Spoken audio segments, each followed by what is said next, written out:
All eyes around the state, around the country, around the world are on the Indiana Fever.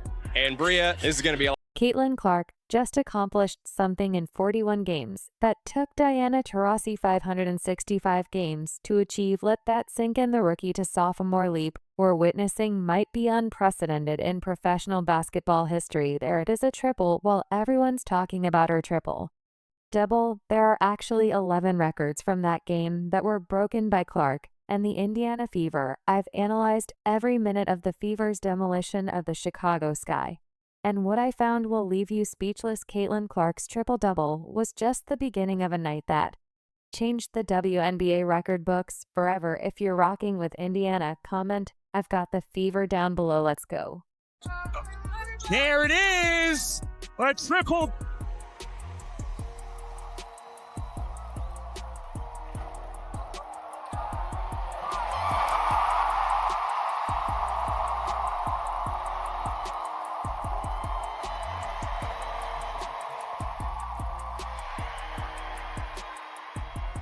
While everyone's eyes were locked on Caitlin Clark, that night something truly historic happened that almost flew under the radar. Dana Bonner walked onto the court just 7 points away from basketball immortality. Think about that, 15 years of professional excellence, thousands of buckets, and now standing at the doorstep of becoming the third highest career in WNBA history. Honor is the fourth all-time leading scorer in WNBA history, and in her first game with the Fever will likely move into third all-time. She's currently just 6 points behind Tina Thompson for third on the all-time scoring charts. Would anyone even notice this milestone with all the Fever mania happening? That's the question that hung in the air as the game against Chicago began. Bonner has been putting the ball in the basket since 2009, steadily climbing the scoring ranks through stints with Phoenix, Connecticut, and now Indiana. And here she was just 7 points away from passing Tina Thompson on the all-time list. Bonner, who knocks it away, cookies TV open right side, and she lays it in. The moment finally arrived in the final quarter. Bonner was sent to the free throw line to hit 2 shots. The first one swished in, tying the record in front of an adoring crowd. The second one pushed her past 7,488 career points, making her just the third player in the 28-year history of the WNBA to reach the scoring summit. Bonner is the fourth all-time leading scorer in WNBA history, and in her first game with the Fever will likely move into third all-time. She's currently just 6 points behind Tina Thompson for third on the all-time score. What makes Bonner's achievement even more special is how she's transformed the Fever's culture.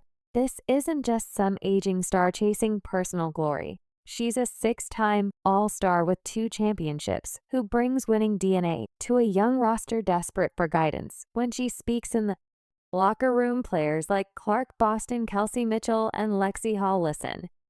Who knocks it away, cookies, TV, open court, right side, and she lays it in!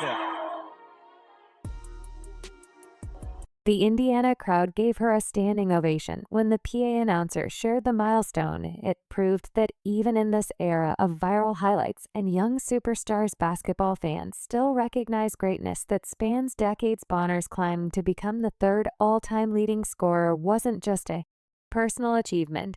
It set the tone for what would become a night of record-breaking performances. Now Bonner has only Tina Charles ahead of her at 7,696 points for the second spot on the all-time list.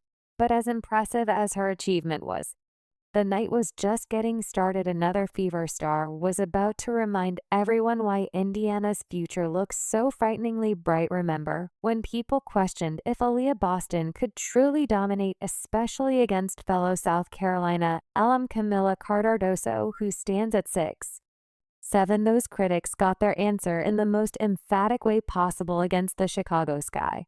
DB is somebody that, is a Hall of Famer, like a legend, not only a good basketball player, a great person, a great leader. The strongest voice in our locker room is hers, and it's fun to have been around here now for about a month just to get to learn from her and soak it in, and I'm really happy she got to do it at the free throw line and all the fans could go crazy and cheer for her because she certainly deserved that moment, and it was really awesome to see. Boston entered her third season with something to prove. She wasn't just looking to be a great player, she wanted to establish herself as a franchise cornerstone alongside Clark, the duo that would power Indiana for the next decade, the foundation of something special brewing in Indianapolis, the Chicago front.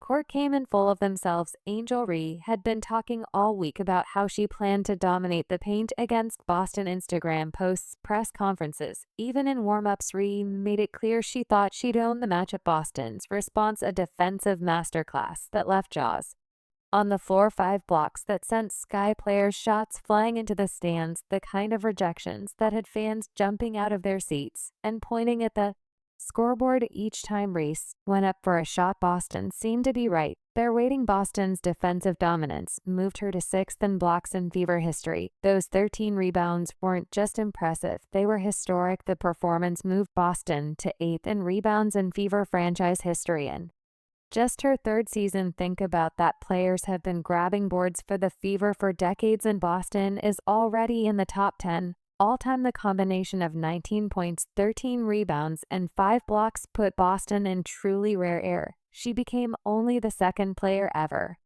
in WNBA history with 15-plus points, 10-plus rebounds, and 5-plus blocks in a season opener. The first, Natasha Howard, back in 2014. That's exclusive company for any player, let alone one in just her 3rd year. Yes, great job of those long arms of the Leah Boston here, going up multiple times.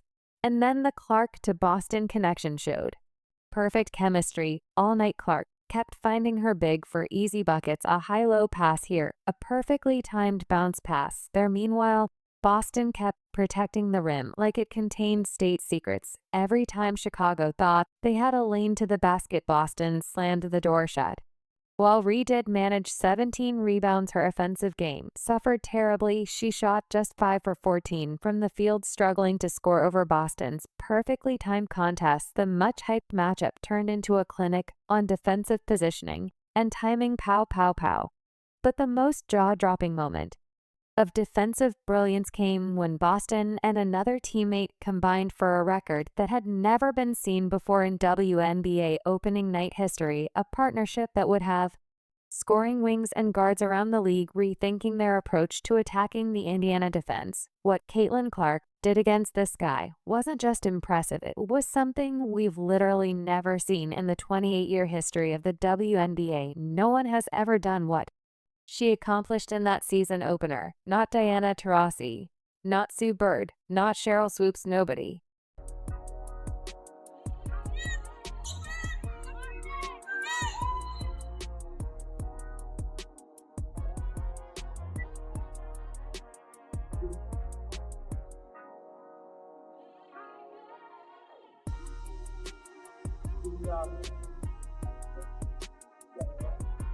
Clark entered her sophomore season carrying massive expectations after breaking 62 records during her rookie season and transforming the Fever from lottery team to playoff contender. Fans wondered what she'd do for an encore, but nobody predicted what was about to happen against Chicago. Yes, great job of those long arms of the Leah Boston here, going up multiple times, and then Words oh my god or now.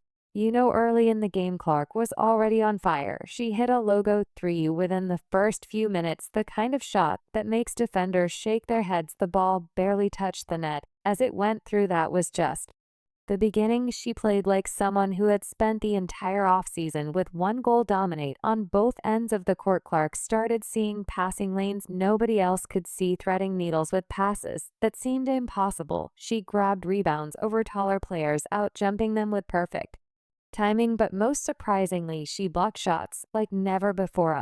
Not the first one in your career, but you had 4 blocks out there. That's more than you ever had in college matches. Your WNBA career high. Felt like you were channeling the spirit of a Gabby Marshall out there with the blocks. Is that a part of your game that you've been working? This season to tip off, it's the Fever against the Chicago Sky.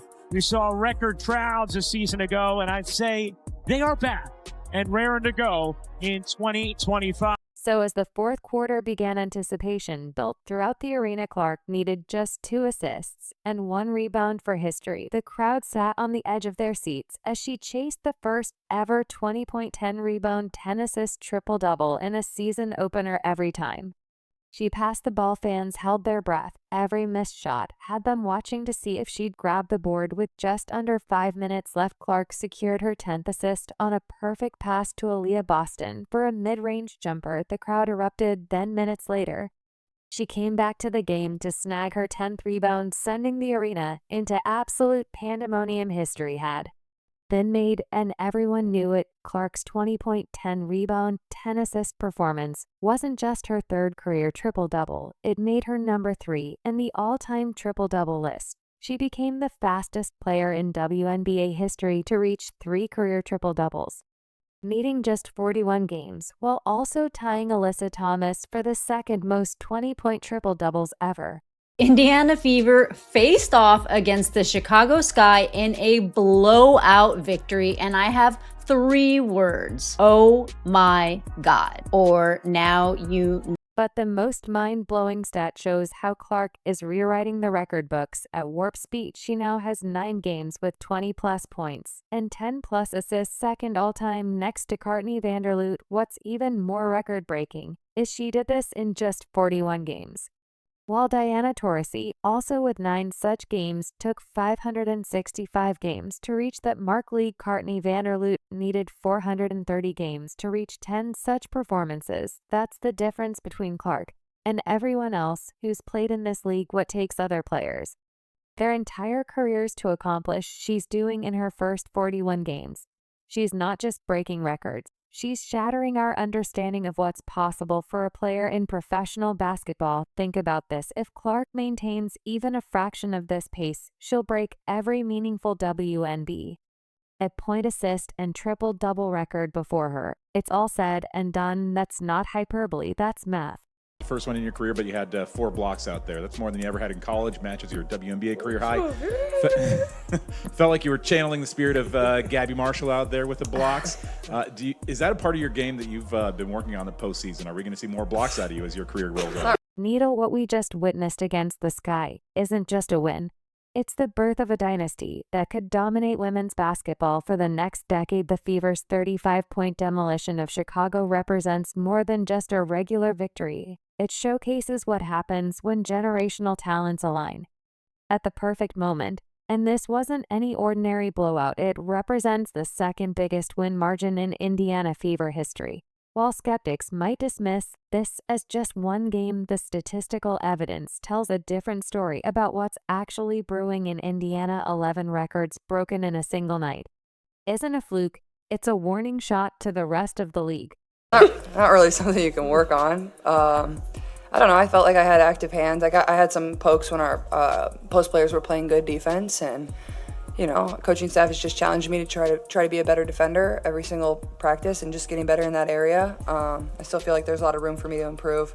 I don't think any of those blocks were too obvious. You look at the stat sheet and it's like, oh wow, 4, but you can get your hand on there and help your teammate out. It makes the world of a difference. Watching her play, the Clark-Boston connection is evolving faster than anyone anticipated. Their combined 9 blocks demonstrates they're developing two-way chemistry that goes beyond scoring. That defensive partnership wasn't supposed to happen this quickly. Most experts predicted it would take years for them to develop this level of court awareness together. Instead, they're already setting records as a duo. This roster has unprecedented balance. You've got a sophomore star in Clark, who's breaking records at a pace never seen before. You've got a third-year dominant big in Boston, who's already climbing the franchise record books. Veterans with championship and deep playoff experience like Bonner Howard, Sydney Kelson, Brianna Turner, and Sophie Cunningham provide leadership, and young stars like Kelsey Mitchell and Lexi Hall, who are entering their prime. There it is! A triple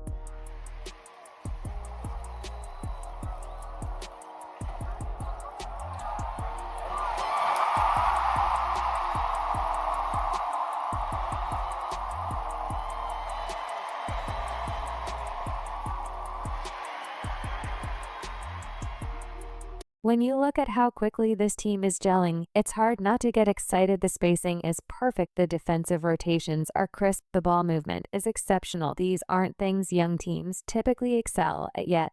The Fever are making it look easy. This isn't just about one record-breaking night.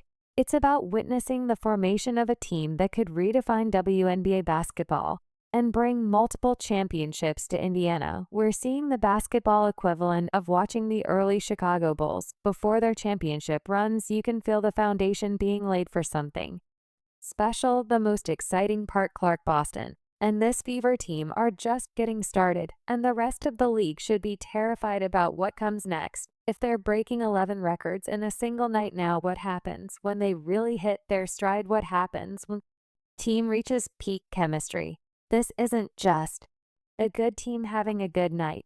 This is the beginning of something historic in women's basketball. The gap between the Fever and the rest of the league is only going to widen from here. They won 93-58. The Indiana Fever didn't just win a game.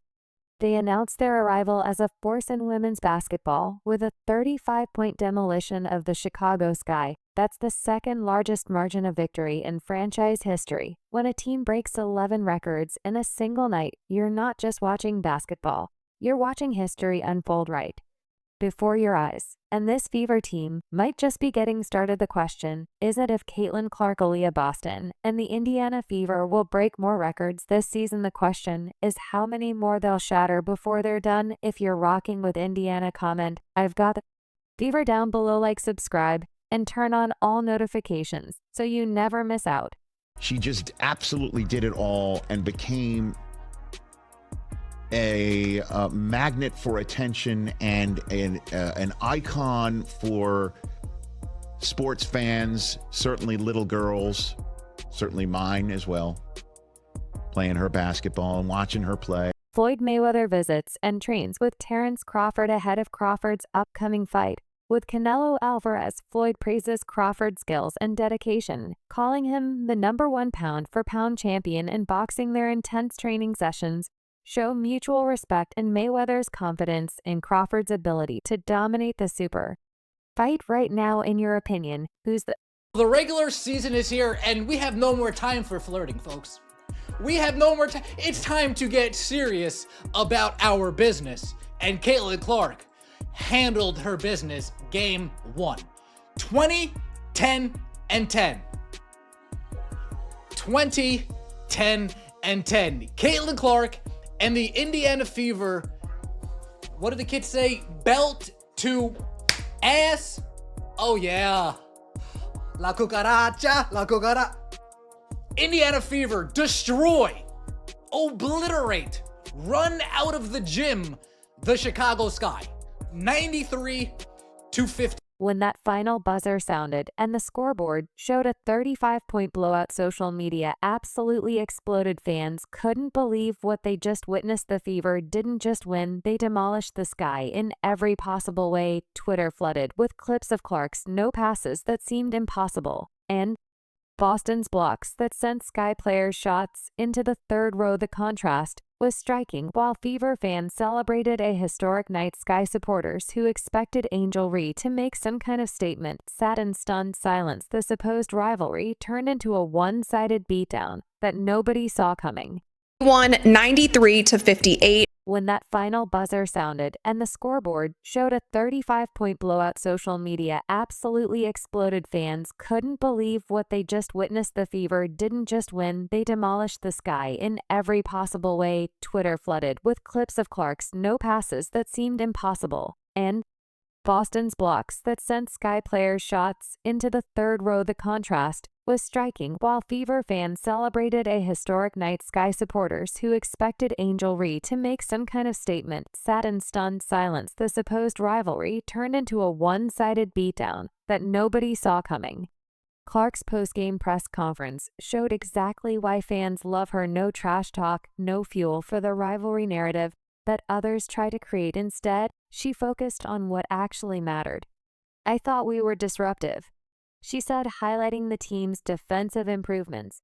She made sure to praise Dana Bonner's historic achievement of moving into third place on the WNBA's all-time scoring list, calling her the strongest voice in our locker room thought. Inside the Fever locker room, cameras captured the pure joy that had been building for 7 months. Veterans embraced rookies. Coach White delivered an emotional speech about setting a new standard for the team. This wasn't just happiness after winning a game. This was a team realizing they could be something special.